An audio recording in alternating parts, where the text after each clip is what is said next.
오늘의 이야기 여러분, 안녕하세요. 성경 속 깊은 지혜와 역사의 거대한 흐름을 탐구하는 시간입니다. 혹시 역사가 이미 쓰여진 각본을 따라 움직이는 것은 아닐까 생각해 보신 적 있으신가요? 수천 년 전에 기록된 예언들이 오늘날 우리가 사는 세상과 어떻게 연결되는지 그 놀라운 비밀을 함께 따라가 보겠습니다. 본격적인 이야기에 앞서 잠시 여러분의 마음을 모아주시면 감사하겠습니다. 이 채널의 이야기가 여러분의 마음에 울림을 준다면 구독과 좋아요를 통해 주님의 은혜를 전하는 사역에 동참해 주십시오. 여러분의 작은 손길 하나하나가 더 많은 이들에게 희망의 메시지를 전하는 귀한 통로가 됩니다. 여러분이 이 영상을 나누는 그 순간 하나님의 축복이 여러분과 여러분이 사랑하는 모든 이들에게 임하기를 기도합니다. 자, 이제 시작합니다. 오늘 우리가 나눌 이야기의 핵심은 그리스도께서 이루신 일에 관한 것입니다. 만약 당신이 그리스도를 믿는 신자라면 하나님께서 당신을 심판하시는 것은 그분이 행하신 일에 대한 약속을 어기시는 것과 같습니다. 이는 신성한 정의의 실패나 다름없습니다. 왜냐하면 그리스도께서 당신의 모든 죄를 이미 짊어지시고 깨끗하게 하셨기 때문입니다. 그러므로 성경은 분명히 선포합니다. 이제 그리스도 예수 안에 있는 자에게는 결코 정죄함이 없나니 우리는 참으로 흥미진진한 시대를 살아가고 있습니다. 시간이 점점 더 빠르게 흐르는 것처럼 느껴지지 않으신가요? 우리는 과거를 돌아보며 우리 삶을 보호하시고 지켜주신 하나님의 선하심을 똑똑히 볼 수 있습니다. 하나님께서는 미래를 아십니다. 하지만 동시에 그분은 인간에게 자유의지를 허락하셨습니다. 하나님께서는 우리가 스스로 자신의 길을 선택하도록 하셨습니다. 만약 하나님께서 우리를 감정 없는 로봇으로 만드셨다면 세상에 문제는 없었을 겁니다. 하지만 하나님은 로봇을 원하지 않으셨습니다. 그분은 자유로운 선택권을 가진 인간이 진심으로 그분을 사랑하고 예배하며 순종하기를 원하셨습니다. 그러나 우리가 선택할 수 없는 것이 한 가지 있습니다. 바로 그 선택의 결과입니다. 우리는 불 속에 손가락을 넣기로 선택할 수는 있지만 그 결과인 화상을 입지 않기로 선택할 수는 없습니다. 불을 선택하면 화상이라는 결과를 받아들여야 합니다. 선택의 결과를 바꿀 수는 없습니다. 이것이 바로 하나님께서 고대 이스라엘 백성에게 하신 말씀의 본질입니다. 내가 생명과 사망을 내 앞에 두었나니 그리고는 사랑이 넘치는 목소리로 이렇게 덧붙이셨습니다. 너와 내 자손이 살기 위하여 생명을 택하라. 하나님은 선하신 분이며 그분의 자비는 영원합니다. 성경은 하나님께서 회개하지 않고 반역하는 죄인들을 향해 온종일 팔을 벌리고 계신다고 말합니다. 그들을 단번에 쓸어버리실 수도 있지만 하나님은 여전히 사랑으로 호소하고 계십니다. 그리고 마침내 예수님께서 이 땅에 오셨습니다. 요한복음 1장은 이렇게 시작합니다. 태초에 말씀이 계시니라. 이 말씀이 하나님과 함께 계셨으니 이 말씀은 곧 하나님이시니라. 이 말씀, 즉 예수님을 통해 모든 것이 창조되었습니다. 그리고 시간이 흘러 요한복음은 이렇게 증언합니다. 말씀이 육신이 되어 우리 가운데 거하심에 헬라어 원문으로는 우리 가운데 장막을 치셨다는 의미입니다. 이 글을 쓴 사도 요한은 거의 100세가 다 된 나이에 젊은 시절을 회상하며 이렇게 기록했습니다. 우리가 그의 영광을 보니 아버지의 독생자의 영광이요 은혜와 진리가 충만하더라. 그렇습니다. 예수님의 영광은 바로 은혜와 진리 그 자체였습니다. 예수님은 자신의 백성 이스라엘을 위해 오셨습니다. 하지만 그들은 그분을 영접하지 않았습니다. 그러나 누구든지 그분을 영접하는 자, 곧 그 이름을 믿는 자들에게는 하나님의 자녀가 되는 권세를 주셨습니다. 이스라엘이 그들의 메시아를 거절했을 때 구원의 문은 온 세상으로 활짝 열렸습니다. 물론 하나님께서는 아브라함을 선택하시고 이스라엘 민족을 세우시기 전부터 온 세상을 마음에 품고 계셨습니다. 이스라엘은 하나님의 선하심과 영광을 세상에 보여주는 본보기이자 주변 민족들이 그들에게 임한 축복과 은혜를 보고 우상을 버리고 참되신 하나님을 찾게 만드는 통로가 될 운명이었습니다. 그러나 이스라엘은 그들의 메시아를 거절했고 하나님은 그들을 잊지 않으셨지만 인류 구원의 거대한 계획은 새로운 국면을 맞이하게 됩니다. 구약시대의 예언자 다니엘은 알렉산더 대왕이 태어나기도 전에 이미 그의 등장을 예언했습니다. 다니엘은 환상 속에서 알렉산더 대왕의 급작스러운 정복과 이른 죽음까지 보았습니다. 그리고 동시에 그는 하나님으로부터 마지막 때에 대한 환상을 보았습니다. 부활한 로마 제국, 즉 오늘날의 유럽연합과 같은 형태의 마지막 제국이 나타나고 그곳에서 적그리스도가 일어나 이스라엘의 성전을 다시 세울 것이라고 예언했습니다. 서기 70년 로마에 의해 이스라엘이 흩어지게 될 것을 예수님께서는 이미 예언하셨습니다. 예수님은 다니엘이 예언했던 바로 그 정확한 날에 나귀를 타고 예루살렘으로 입성하셨습니다. 다니엘 9장에는 유대 민족에게 정해진 이른 일에, 즉 490년의 예언이 나옵니다. 여기서 한 일에는 7년을 의미합니다. 예수님께서 오셨을 때 이스라엘은 그분을 거절했습니다. 만약 그들이 그날 겸손하게 나귀를 타고 오신 왕을 받아들였다면 하나님의 나라가 이 땅에 임했을 것입니다.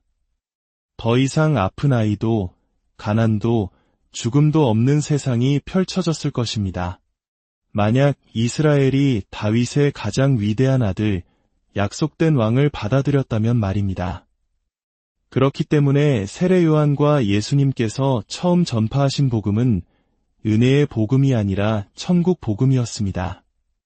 그 메시지는 왕이 여기 계시니 회개하라, 천국이 가까이 왔느니라는 것이었습니다. 만약 너희가 나를 받아들인다면 너희의 질병과 가난과 모든 문제의 끝이 될 것이다. 하지만 슬프게도 이스라엘은 예수님을 거절했습니다. 그때 교회라는 신비가 드러나기 시작했습니다. 12 제자조차 처음에는 교회를 이해하지 못했습니다.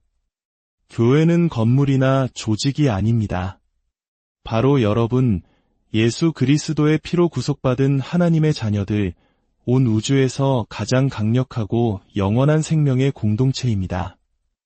이스라엘이 예수님을 거절한 후 하나님의 예언적 시계는 69일에, 즉 483년에서 잠시 멈추었습니다. 아직 7년이 남아 있습니다. 그 7년이 바로 요한계시록에 묘사된 대환난의 시기입니다.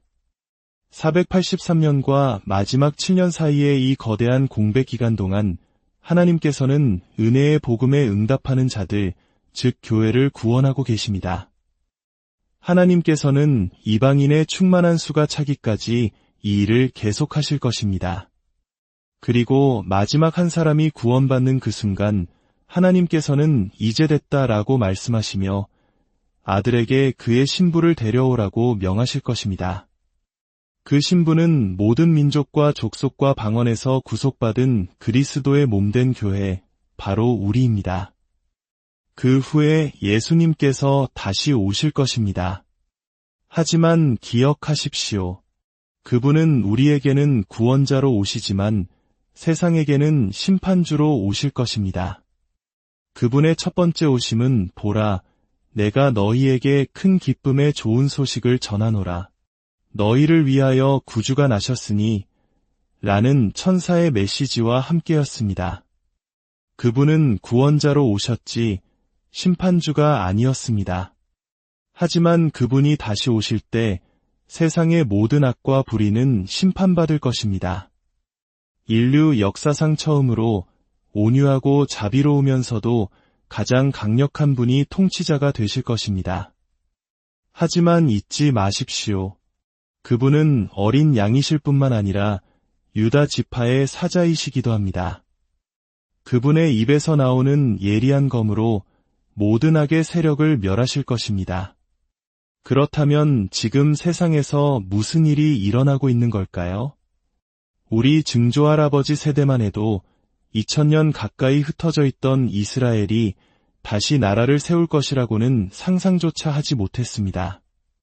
하지만 1948년 그 일은 우리 눈앞에서 현실이 되었습니다. 19세기 위대한 설교가들은 적그리스도가 설 성전이 재건되려면 유대인들이 먼저 믿음 없이 그들의 땅으로 돌아와야 한다고 말했습니다. 그리고 우리는 그 일이 일어나는 것을 보았습니다. 예수님께서 말씀하신 이 세대가 지나가기 전에 이 모든 일이 다 이루어지리라고 하신 바로 그 세대가 우리일지도 모릅니다.